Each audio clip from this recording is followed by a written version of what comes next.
Bonjour. Alors, moi, je reviens vers vous pour vous parler du ridicule. Oui, le ridicule, oui. C'est un mot français. En anglais, on dit aussi. Dans toutes les langues, il existe. Ah, celui-là, dans toutes les langues. Ridicule, c'est quoi, ridicule? C'est aux yeux des autres, paraître pas comme les autres. En gros, c'est ça. C'est paraître dans une position qui ne nous met pas à notre avantage. Pour eux. Pour les autres. Mais vous, si vous êtes en accord avec vous-même, quelle importance? Quelle importance que eux, ils n'aiment pas. Il y en aura toujours un ou une qui vous comprendra et qui rira avec vous. Le ridicule peut faire pitié, le ridicule peut faire pleurer, le ridicule peut faire rire. Le mieux, c'est de faire du ridicule qui fait rire. C'est plus sympa.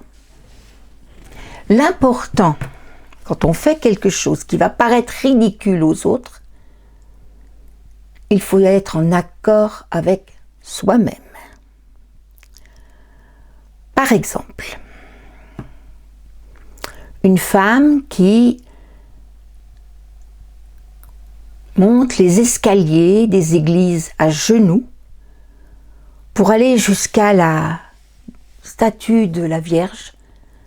Dès qu'elle rentre dans une église, elle regarde où est Sainte Marie et elle va voir Sainte Marie pour lui demander de l'aider à avoir des enfants. Ça paraît, tout le monde trouve ça ridicule. Enfin, marcher sur les genoux, c'est sale. Bah. Et puis on a des pieds, et puis ça se fait pas. Et puis de toute façon, ça se fait pas. Ben oui, mais cette femme-là, si elle le ressent comme ça la regarde. Ça ne regarde personne d'autre. Si elle est en accord avec elle-même, c'est une histoire entre elle et la Vierge Marie, c'est tout. Voilà. Il y a d'autres histoires, je sais pas, moi, quelqu'un qui...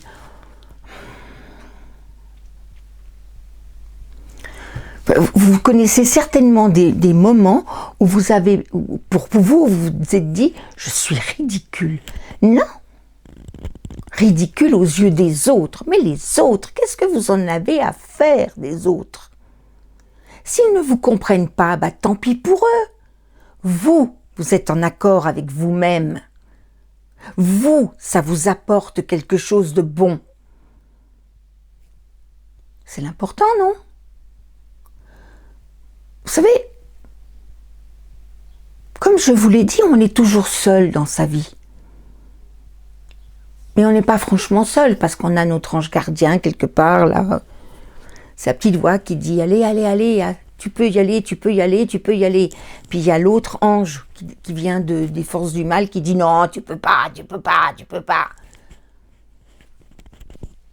Vous écoutez qui vous voulez, hein, mais voilà.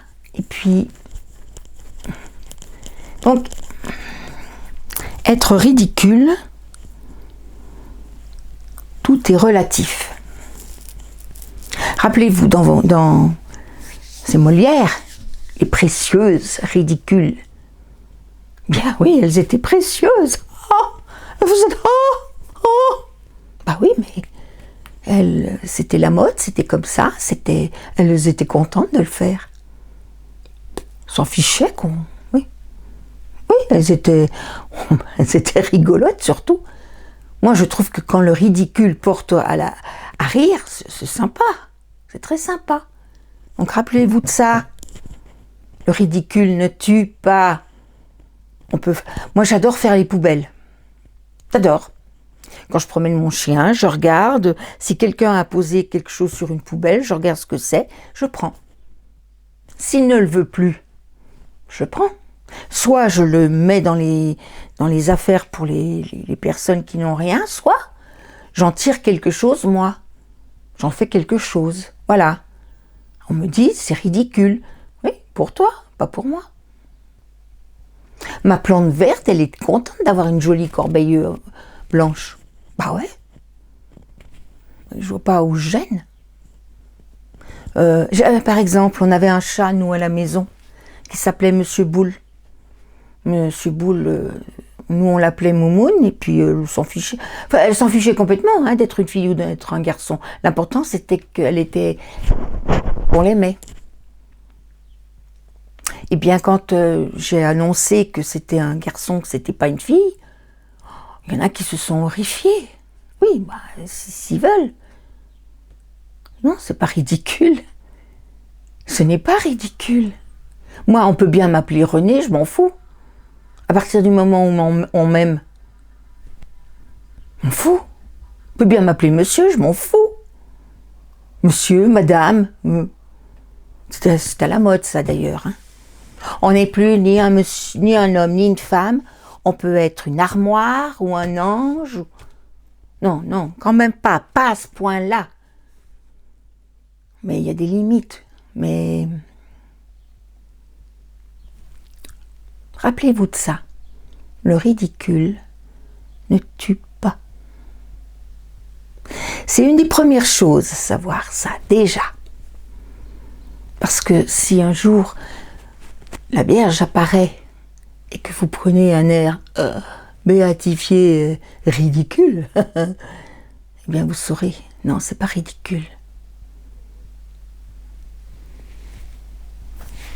Vous êtes en accord avec vous.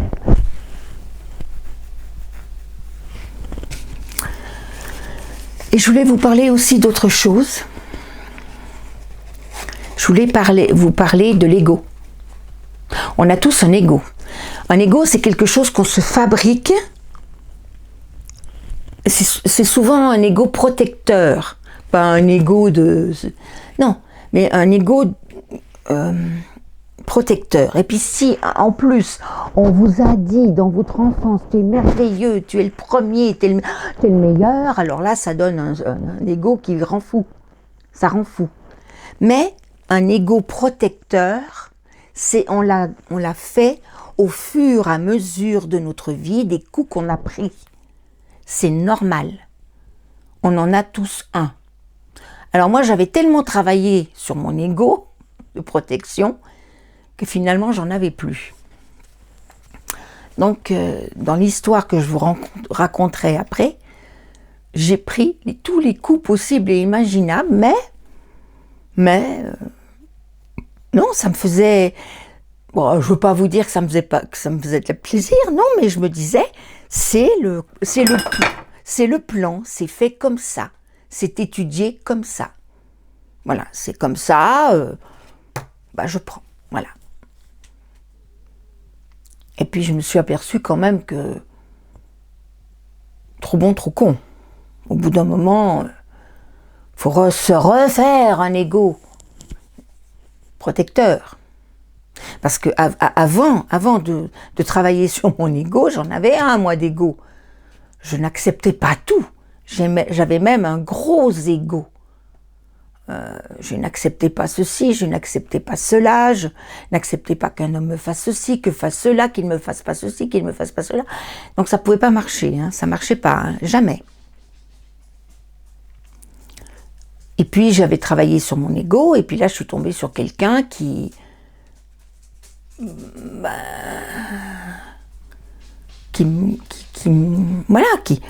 faisait ce qu'il avait à faire pour quelqu'un qui veut pas entendre raison. Donc moi je prenais, et puis j'ai retravaillé sur moi, donc j'ai rechangé. Et maintenant j'ai à nouveau un ego protecteur, c'est-à-dire qu'il y a des choses que je n'admets plus, ce qui est normal. Donc il faut avoir un ego, mais il faut travailler dessus en douceur. Pas trop. Vous prenez un papier, vous faites un trait au milieu et vous marquez ce que je peux enlever, ce que je peux garder. Et vous verrez ce qui, franchement, me paraît trop bon. Voilà. Et puis petit à petit, mais c'est un travail de longue haleine. Hein. Moi, je vais vous dire, j'ai 67 ans, hein, et j'ai mis longtemps, hein. j'ai mis... ça fait à peu près 20 ans que je travaille dessus.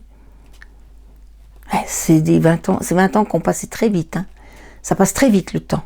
Le temps humain passe très vite. Hein. Pour faire notre mission, fiouf, ça va. Dès qu'on a compris, il faut y aller. Hein. Et puis, c'est surtout dès qu'on a le feu vert qui vous dit là-haut, oui, tu es sur le bon chemin, c'est ça qu'il faut que tu travailles, ça va vite, on comprend vite. Voilà. Si vous voulez des questions, vous pouvez me poser des questions, hein, j'y répondrai. Il n'y a pas de problème, avec plaisir. Voilà, je vous dis au revoir et à bientôt.